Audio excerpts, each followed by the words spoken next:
जय हिंद दोस्तों। जैसा कि आप सभी लोग जानते हैं कि सीटेट एग्ज़ाम के पेपर 2 में क्वेश्चन आपसे सोशल साइंस के एनसीईआरटी से सीधे पूछे जाते हैं। इसलिए इस वीडियो में आपके लिए क्लास 6 हिस्ट्री यानी कि कक्षा 6 का पूरा इतिहास इस वीडियो में ख़त्म होने वाला है।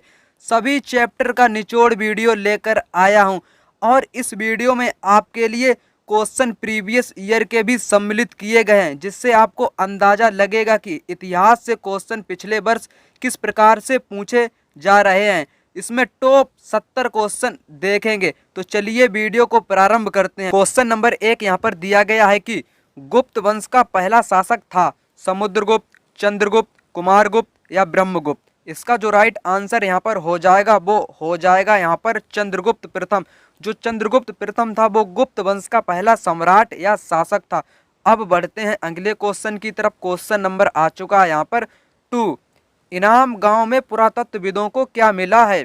चावल, बाजरा, मटर या सभी। यहाँ पर राइट आंसर की अगर बात की जाएगी, ये सभी चीज़ें आपकी मटर, बाजरा, चावल, ये सभी इनाम गांव से मिला है। इनाम गांव क्या है? इनाम गांव एक पूरा स्थल है जो कि महाराष्ट्र में है। कहाँ पर है? महाराष्ट्र में है। किस जिले में है? ये भी पुणे जिले में है।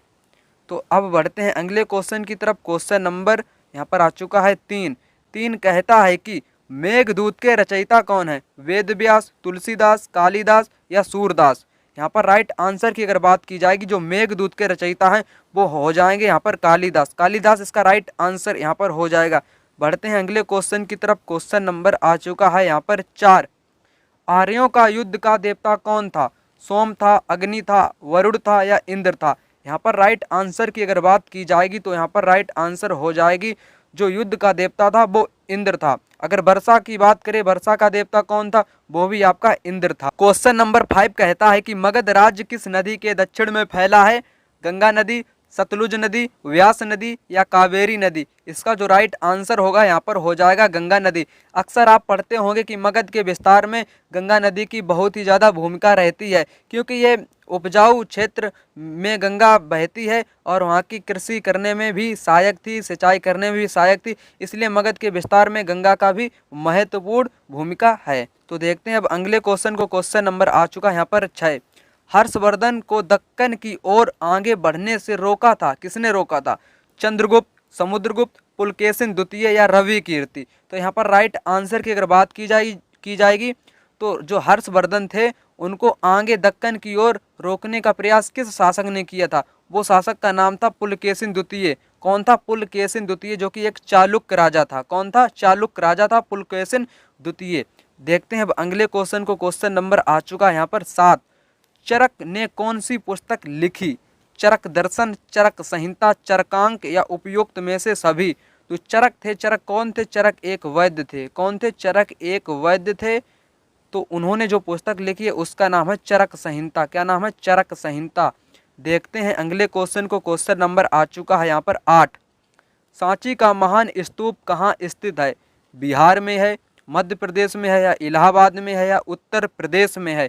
तो इसका जो राइट आंसर हो जाएगा यहाँ पर सांची का स्तूप कहाँ है? वो है आपका मध्य प्रदेश में। कहाँ है? मध्य प्रदेश के भोपाल में है। मध्य प्रदेश के भोपाल में आपका सांची का स्तूप है। अब बढ़ते हैं अगले क्वेश्चन की तरफ। क्वेश्चन नंबर आ चुका है यहाँ पर 9। प्रस्तुति शब्द का क्या अर्थ है? प्रस्तुति, प्रशंसा, बुराई, निंदा करना, इनमें से कोई नहीं। तो जो प्रस्तुति है, प्रस्तुति का मतलब होता है प्रशंसा करना। आपने अगर पढ़ा होगा कभी इतिहास में अभिलेख के माध्यम से, तो आपको एक मिला होगा प्रयाग प्रस्तुति। प्रयाग प्रस्तुति किसने लिखी है? वो लिखी है हरिसेन ने। किसने लिखी है? हरिसेन ने। उसमें समुद्रगुप्त की विजयों के बारे में उल्लेख मिलता है। तो देखते हैं अब अगले क्वेश्चन को। क्वेश्चन नंबर आ चुका है यहाँ पर 10। चिराद किस राज्य का पूरा स्थल है? बिहार, उत्तर प्रदेश, कश्मीर या आंध्र प्रदेश। जो चिराद है, चिराद किस राज्य का पूरा स्थल है? वो आपका है कहाँ का? बिहार का। बिहार का चिराद एक पूरा स्थल है। अब बढ़ते हैं अगले क्वेश्चन की तरफ। क्वेश्चन नंबर आ चुका है यहाँ पर 11।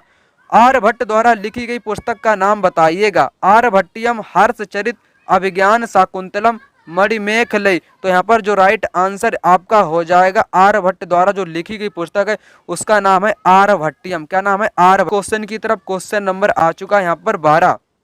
12 कहता है कि तमिल, तेलुगु, कन्नड़, मलयालम किस भाषा परिवार की भाषाएं हैं? भारतीय, यूरोपीय या द्रविड़, ऑस्ट्रो एशियाटिक या भारोपीय? तो यहाँ पर आपको बताना है, तो दक्षिण भारत में भाषाएं बोली जाती हैं वो किस परिवार की भाषाएं हैं? वो हैं आपकी द्रविड़। कैसी भाषा हैं? द्रविड़ भाषाएं हैं। अगले क्वेश्चन की अब बात की जाएगी। यहाँ पर आ चुका है क्वेश्चन नंबर 13। 13 कहता है कि पटना का प्राचीन नाम क्या है? नालंदा है या पाटलिपुत्र, बेगूसराय या कन्नौज? तो यहाँ पर जो राइट आंसर की अगर बात की जाएगी, पटना का प्राचीन नाम क्या है? सभी को मालूम है कि पटना का प्राचीन नाम पाटलिपुत्र है। देखते हैं अगले क्वेश्चन को। क्वेश्चन नंबर आ चुका है यहाँ पर 14। ईरान जाने वाले रास्ते पर बोलन दर्रे के समीप कौन सा स्थान है? वाराणसी है, दिल्ली है, मेहरगढ़ है या कलकत्ता है? तो यहाँ पर जो राइट आंसर हो जाएगा, अगर क्वेश्चन को अच्छे ढंग से आप समझोगे तो यहाँ पर इसका जो राइट आंसर होगा मेहरगढ़। जब आप एनसीईआरटी की किताब पढ़ोगे तो वहाँ पर कुछ जो पूरा स्थल वाला चैप्टर है वहाँ पर ये इम्पोर्टेंट फैक्ट था, इसलिए यहाँ पर आपके लिए क्वेश्चन हमने सेलेक्ट करके रखा है। ईरान जाने वाले रास्ते पर बोलन दर्रे, कौन सा दर्रा है? बोलन दर्रा है, ठीक है। तो उसके समीप कौन सा स्थान है? वो है आपका मेहरगढ़। कौन सा स्थान है? मेहरगढ़ स्थान है। अब देखते हैं अगले क्वेश्चन को। क्वेश्चन नंबर आ चुका है यहाँ पर 15।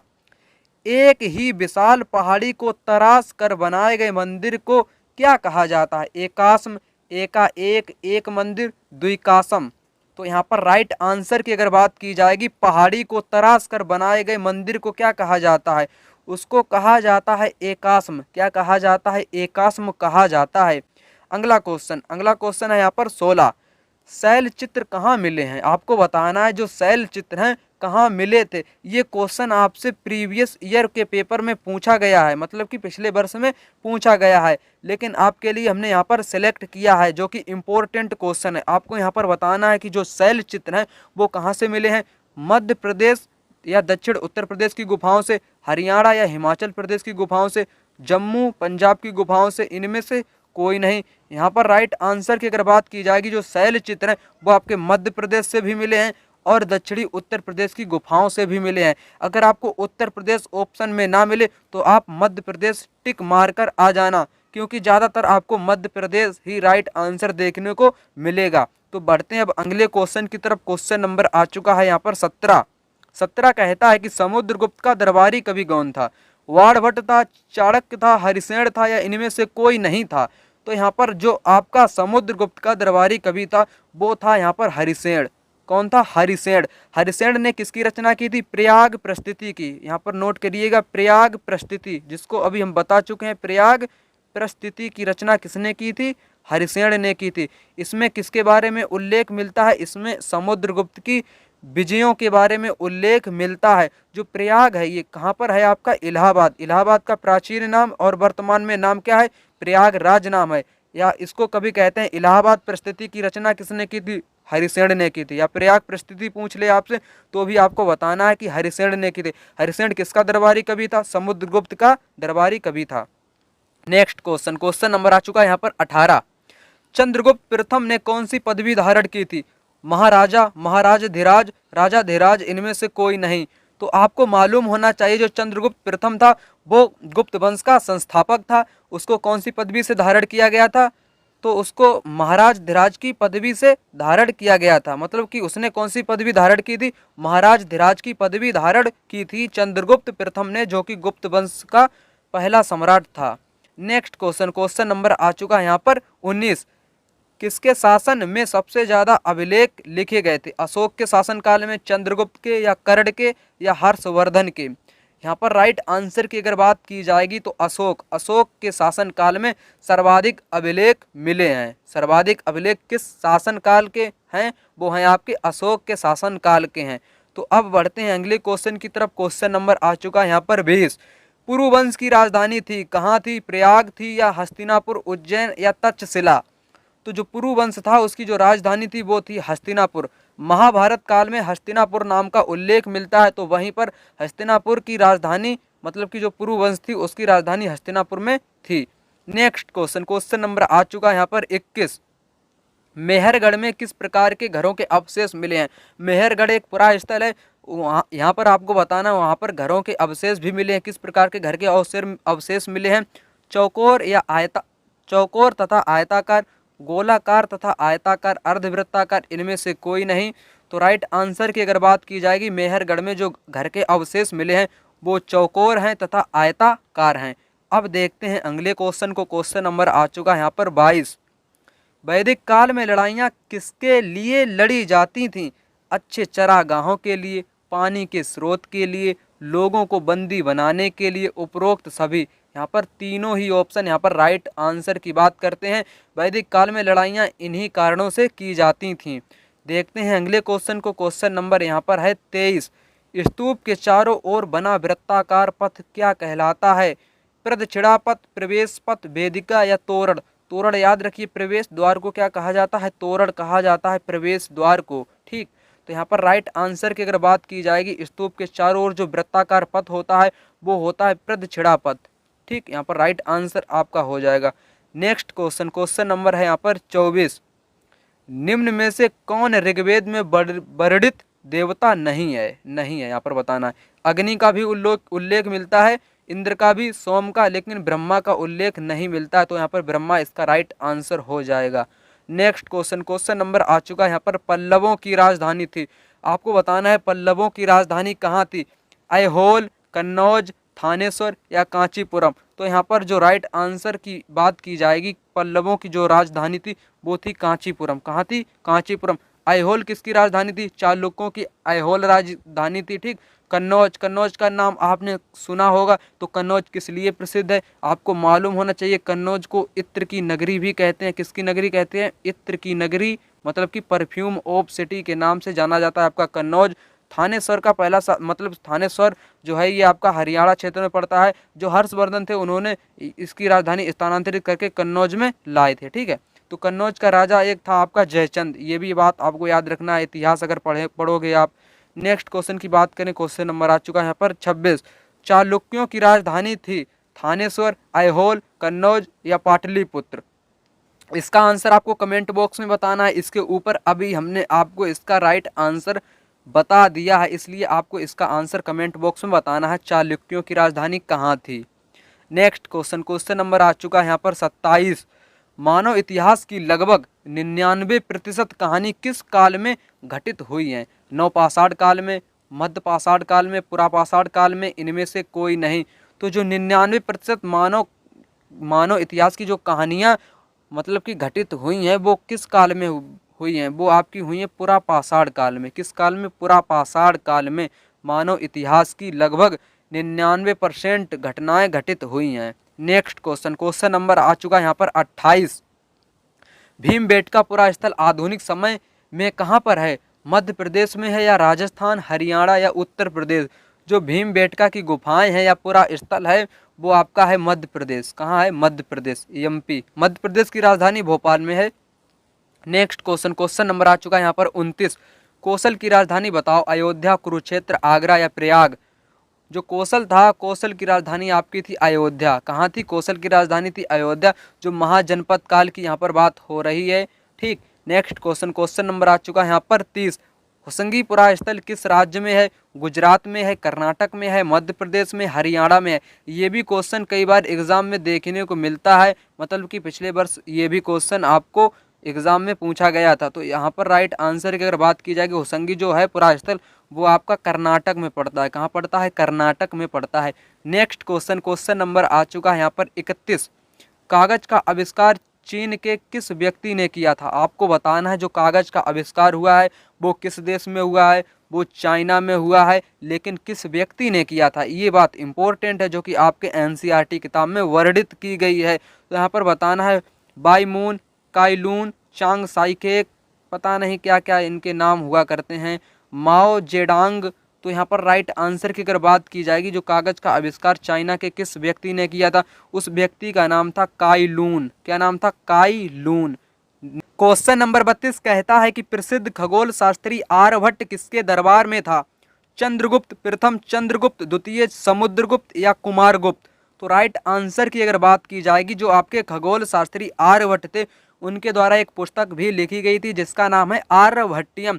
ये किसके दरबार में थे? ये थे चंद्रगुप्त द्वितीय के दरबार में थे। यहाँ पर राइट आंसर हो जाएगा चंद्रगुप्त द्वितीय। नेक्स्ट क्वेश्चन की बात करें, क्वेश्चन नंबर आ चुका है यहाँ पर 33। ऋग्वेद की प्रार्थनाएं क्या कहलाती हैं?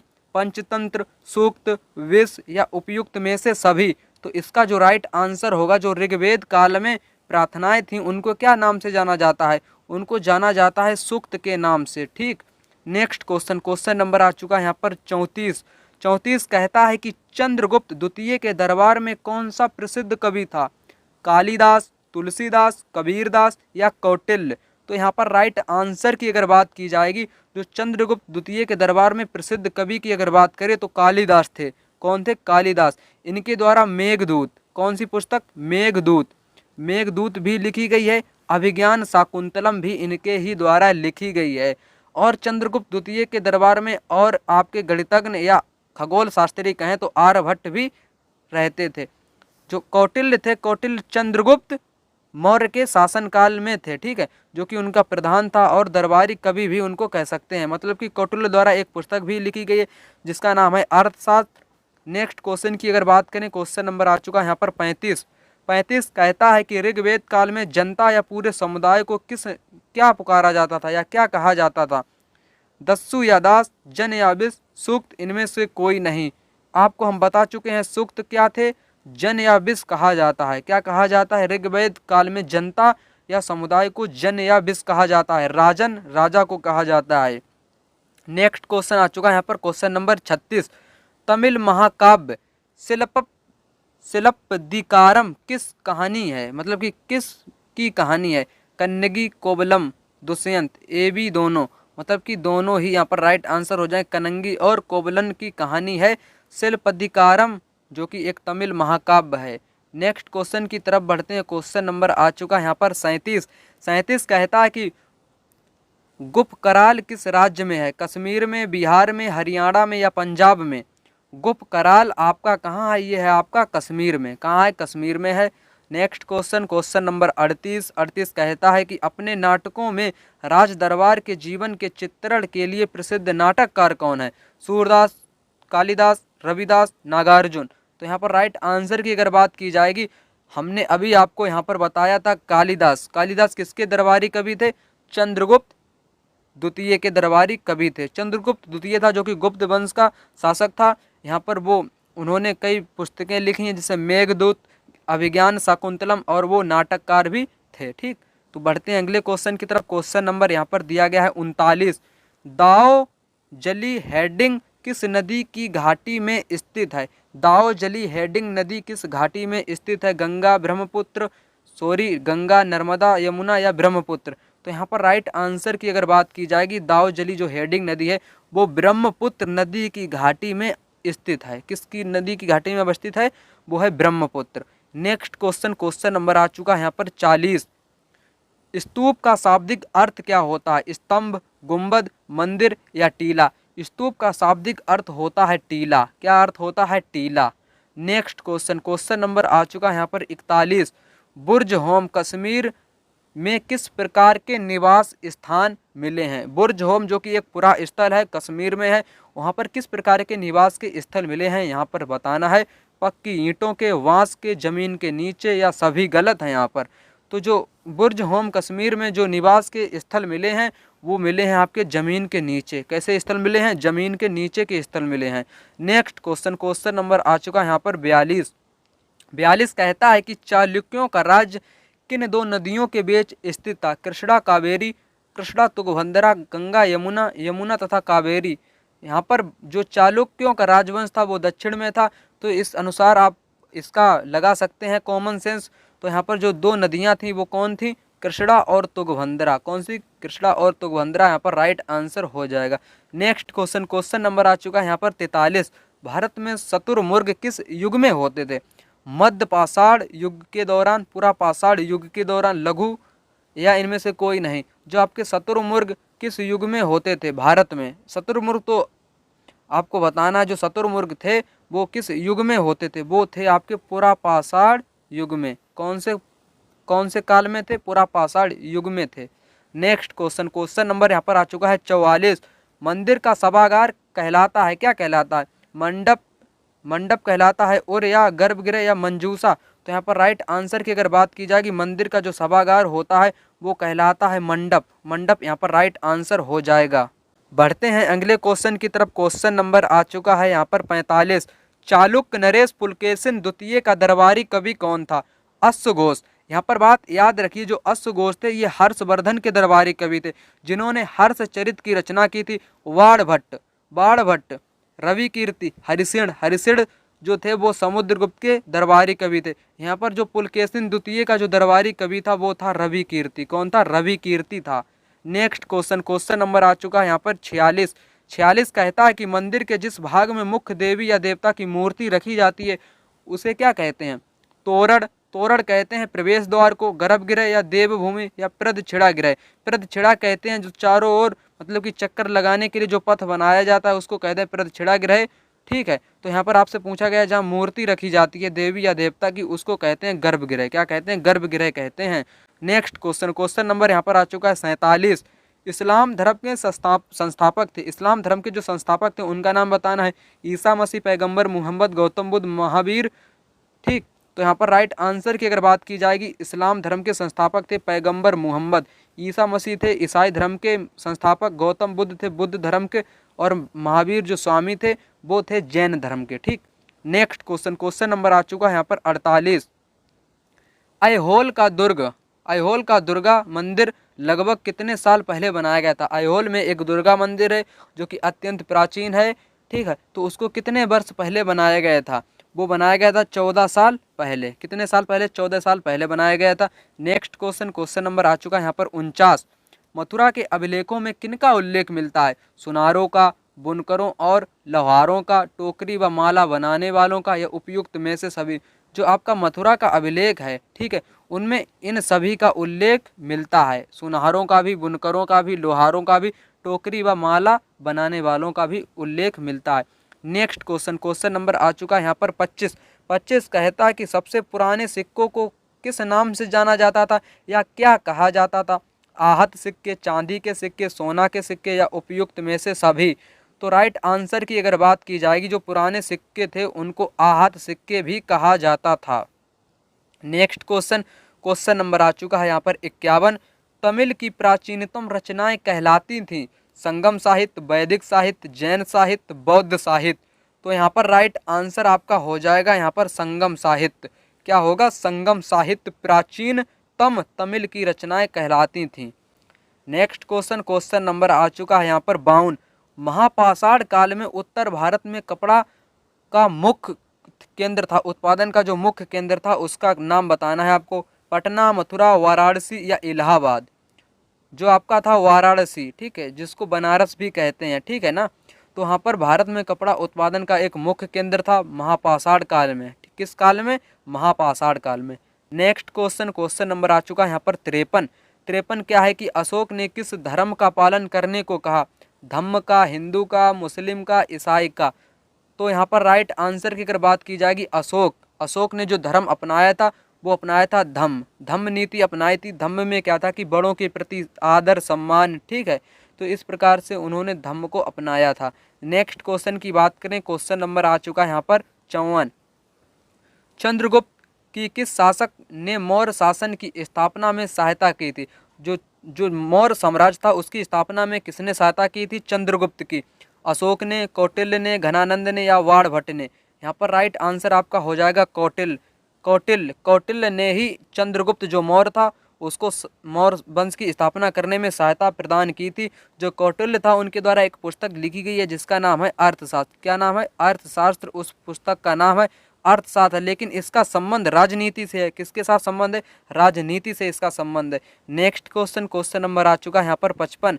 55 कहता है कि भारत की अधिकतर लिपियाँ निम्न लिपि से उत्पन्न हुई?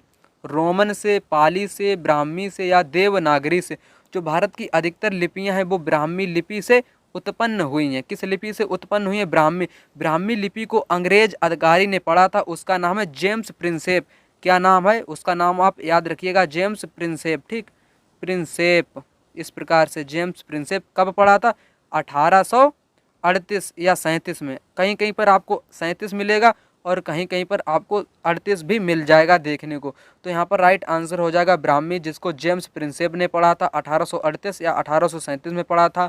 नेक्स्ट क्वेश्चन की बात करें, क्वेश्चन नंबर आ चुका है यहाँ पर 56 कहता है कि सम्राट अशोक का शेरों वाला विशाल स्तंभ स्थित है सांची में है, मेरठ में है, ब्रह्मगिरी या सारनाथ। यहाँ पर बात याद रखिएगा आप, जो सम्राट अशोक का शेरों वाला जो विशाल स्तंभ है वो कहाँ है? वो है आपका सारनाथ में है, सारनाथ में है। नेक्स्ट क्वेश्चन नंबर आ चुका है यहाँ पर 57।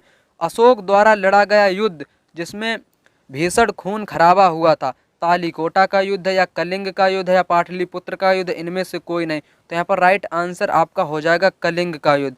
कलिंग का युद्ध अशोक द्वारा लड़ा गया था, जो कि अंतिम युद्ध उसे कह सकते हैं। इस युद्ध को अशोक इसमें मतलब कि बहुत ही ज़्यादा खून खराबा हुआ था, 1 लाख से ज़्यादा लोगों की इसमें मृत्यु हुई थी। तो अशोक इस युद्ध को देखकर उसका हृदय कैसा हो गया? मतलब कि उसका हृदय अब युद्ध करने लायक नहीं रह गया, मतलब कि उसने खून खराबा को छोड़ दिया। ठीक है, तो वो था कलिंग का युद्ध। कब लड़ा गया था? 261 ईसा पूर्व में। ठीक, 261 ईसा पूर्व में लड़ा गया था आपका कलिंग का युद्ध। नेक्स्ट क्वेश्चन यहाँ पर आ चुका है, क्वेश्चन नंबर 58। चंद्रगुप्त मौर्य के दरबार में यूनानी राजा सेल्यूकस निकेटर का राजदूत था, कौन था? मेगस्थनीज था, चाणक्य था, कौटिल्य था या पाणिनि था? तो राइट आंसर की अगर बात की जाएगी, जो राजा सेल्यूकस निकेटर का राजदूत था जो कि चंद्रगुप्त मौर्य के दरबार में आया था, उसका नाम था मेगस्थनीज।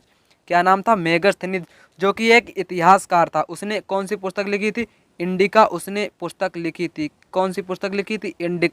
इंडिका उसके द्वारा पुस्तक लिखी गई थी, जो कि मतलब कि मौर्य साम्राज्य के बारे में जानकारी प्रदान करने का एक महत्वपूर्ण स्रोत है, जो कि मेगस्थनीज द्वारा लिखी गई थी। नेक्स्ट क्वेश्चन की बात करें, क्वेश्चन नंबर आ चुका है यहाँ पर 59 कहता है कि कौटिल्य अथवा चाणक्य द्वारा लिखित पुस्तक कौन सी है? इंडिका, विनय पिटक, अर्थशास्त्र, आदिमयी।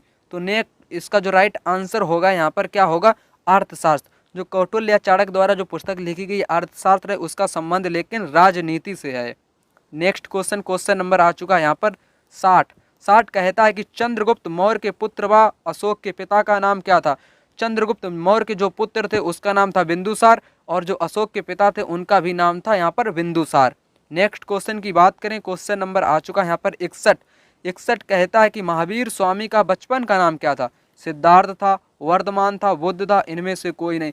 जो महावीर स्वामी थे उनका जो बचपन का नाम था, उनका बचपन का नाम था वर्धमान। क्या नाम था? वर्धमान था महावीर स्वामी, जो कि जैन धर्म के संस्थापक भी माने जाते हैं। तो बढ़ते हैं अगले क्वेश्चन की तरफ। क्वेश्चन नंबर आ चुका है यहाँ पर 62। बोध गया नामक स्थान कहाँ पर है? बिहार में है, उत्तर प्रदेश में है, हिमाचल प्रदेश में है या झारखंड में है? जो बोध गया जो स्थान है वो आपका कहाँ है? वो है आपके बिहार राज्य के गया डिस्ट्रिक्ट में। किस जिले में है? गया डिस्ट्रिक्ट में है आपका कौन सा? बोध गया। ठीक है, नेक्स्ट क्वेश्चन नंबर यहाँ पर आ चुका है 63। बुद्ध का संबंध निम्नलिखित में से किस गढ़ से था? मगध, लिच्छवी, शाक या अवंती? तो राइट आंसर की अगर बात की जाएगी, बुद्ध का जो संबंध था किस गढ़ से था? वो गढ़ था शाक्यगढ़। कौन सा गढ़? शाक्यगढ़। नेक्स्ट क्वेश्चन नंबर आ चुका है यहाँ पर 64। मगध राज्य किस नदी के दक्षिण में फैला है? गंगा नदी, सतलुज नदी, ब्यास नदी या कावेरी नदी? यहाँ पर राइट आंसर आपका हो जाएगा गंगा नदी। नेक्स्ट क्वेश्चन नंबर आ चुका है यहाँ पर 65। वर्ण व्यवस्था के अनुसार निम्न लोगों को वेदों के अध्ययन का अधिकार नहीं था। यहाँ पर आपको बताना है, जो भारत में ऋग्वैदिक काल के दौरान जो वर्ण व्यवस्था अपनाई गई थी उसमें किन लोगों को वेद पढ़ने का या अध्ययन करने का अधिकार नहीं था? शूद्रों को, महिलाओं को। जी हाँ, शूद्रों और महिलाओं इन दोनों को ही वेद का अध्ययन करने का अधिकार नहीं दिया गया था। ठीक है, तो यहाँ पर राइट आंसर आपके हो जाएगा 1, 2 दोनों। ठीक, दोनों ही ऑप्शन यहाँ पर राइट हैं, तो यहाँ पर 1, दोनों राइट हो जाएंगे। नेक्स्ट क्वेश्चन नंबर आ चुका है यहाँ पर 66। गौतम बुद्ध को किस नाम से पुकारा जाता है या उनके बचपन का नाम क्या है? सिद्धार्थ है, कबीरदास है, रामदास है या वर्धमान है? ठीक है, तो यहाँ पर जो गौतम बुद्ध हैं उनका जो बचपन का नाम है या किस नाम से पुकारा जाता है? तो उनको पुकारा जाता है सिद्धार्थ के नाम से। किस नाम से? सिद्धार्थ के नाम से। वर्तमान मैंने बता दिया है आपको, महावीर जो महावीर स्वामी हैं आपके, उनको पुकारा जाता है वर्धमान के नाम से, और गौतम बुद्ध को पुकारा जाता है सिद्धार्थ के नाम से। इतना डिफरेंट है, ठीक है। नेक्स्ट क्वेश्चन यहाँ पर आ चुका है, क्वेश्चन नंबर 67। जैन धर्म के संस्थापक थे पाणिनि, गौतम, वर्धमान, महावीर या सत्यकाम? तो राइट आंसर जो होगा, जैन धर्म के संस्थापक थे आपके वर्धमान महावीर, ठीक। जो गौतम थे वो थे गौतम बुद्ध, जो कि बौद्ध धर्म के संस्थापक थे। कौन धर्म के संस्थापक थे? बौद्ध धर्म के संस्थापक थे गौतम बुद्ध। वर्धमान महावीर हैं जैन धर्म के संस्थापक। क्वेश्चन नंबर यहाँ पर आ चुका है 68। दक्षिणी भारत तमिल क्षेत्र में बड़े भूस्वामियों को कहा जाता था, बेलिला, उड़वार, कड़ेसियार या आदिमई? यहाँ पर जो राइट आंसर होगा यहाँ पर हो जाएगा आपका बेलिला। जो दक्षिण भारत यानी कि जो तमिल क्षेत्र है, वहाँ के जो बड़े किसान हुआ करते हैं या बड़े भूस्वामी हुआ करते हैं, उनको कहा जाता है बेलिला। और जो आदिमई होते हैं वे कैसे किसान होते हैं? वे किसान होते हैं जिनके पास भूमि नहीं होती है, मतलब कि भूमिहीन किसानों को आदिमई कहा जाता है, जबकि बड़े भूस्वामियों को बेलिला कहा जाता है। क्वेश्चन नंबर यहाँ पर 69 दिया गया है कि बिहार में स्थित मगध की पहली राजधानी थी राजगृह, आधुनिक राजगीर, पाटलिपुत्र, आधुनिक पटना, वैशाली या इनमें से कोई नहीं? आपको यहाँ पर बताना है कि जो मगध राज्य था उसकी जो प्रथम या पहली राजधानी थी उसका नाम था राजगृह, जिसे कहते हैं राजगीर आधुनिक समय में। तो बाद में 4वीं शताब्दी ईसा पूर्व में उन्होंने अपनी राजधानी को स्थानांतरित किया। फिर कहाँ पर किया था? उसका नाम था पाटलिपुत्र, जिसे आधुनिक समय में कहते हैं पटना, जो कि 4वीं शताब्दी ईसा पूर्व में बदली गई थी। राजधानी कहाँ से कहाँ तक की गई थी? राजगृह से पाटलिपुत्र में उन्होंने स्थानांतरित कर दी थी अपनी राजधानी। तो क्वेश्चन आपके लिए यहीं तक थी। अगर वीडियो आपको अच्छा लगा तो वीडियो को लाइक करें, चैनल को सब्सक्राइब करें। मिलते हैं किसी अन्य वीडियो में, तब तक के लिए धन्यवाद। आपका दिन शुभ रहे। जय हिंद, वंदे मातरम।